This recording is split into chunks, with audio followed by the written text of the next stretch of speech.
Shakespeare in the Ruins, or SIR, has just announced its 2025 season, which will feature 2 plays.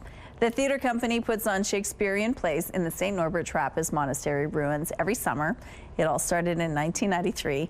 And joining us now from SIR is the artistic director, Rodrigo Beilfuss. Good morning, Rodrigo. Good morning. Thanks for joining us. Now, you've been with SIR already for this will be your 6th season. That's right, yeah. Tell us a little bit about, you've chosen 2 for this year. Macbeth is one of them. And then the other story is Waiting for Godot. Tell us a little bit why those 2 picks this year.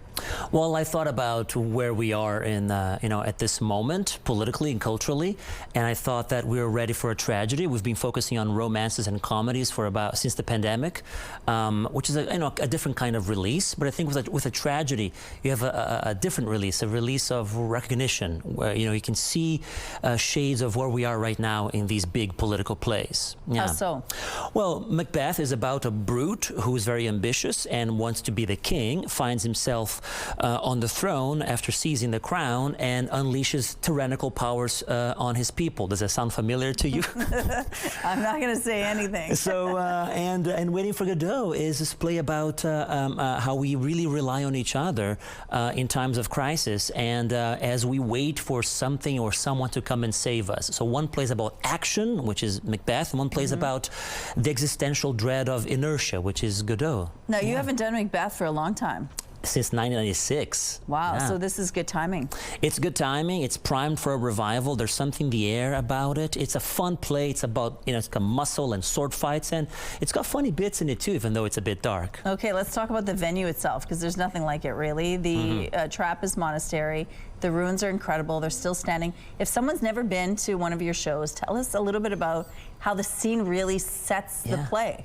Well, it's we do what we call promenade theater, which means the audience and the actors travel around the park from scene to scene with us. So you have this sensory, immersive experience in nature. It is like being at Folk Fest, but instead of music, you listen to amazing verse. So it is an unadorned, fun summer experience at a gorgeous park. It is indeed gorgeous. Now, when you first came here, it was 2019. This is just before the pandemic broke out. Of course, that changes a lot of things. How have things improved for SIR? Because you're selling out like crazy.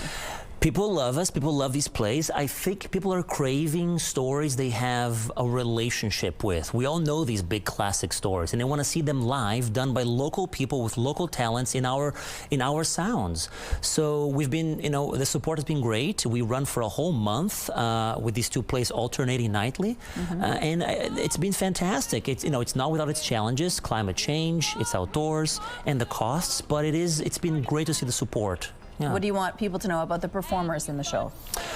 Corey Wojcik and Arne McPherson, the 2 leads in Godot, are hilarious and beloved. So to see this big classical play, new classical play, done with these 2 actors is a pleasure. So I think people come in, and I think they're going to enjoy the local talent. Okay, so the way tickets are sold, they sell out quickly. What do you want people to know? They should plan ahead, right? Plan ahead. Enjoy the early bird discount, which is on right now, and they can go to ShakespeareInTheRuins.com and get their tickets. We only have about 100 tickets per night, and they alternate, so guarantee your tickets early. Okay, and then of course if you want those tickets, you could go online.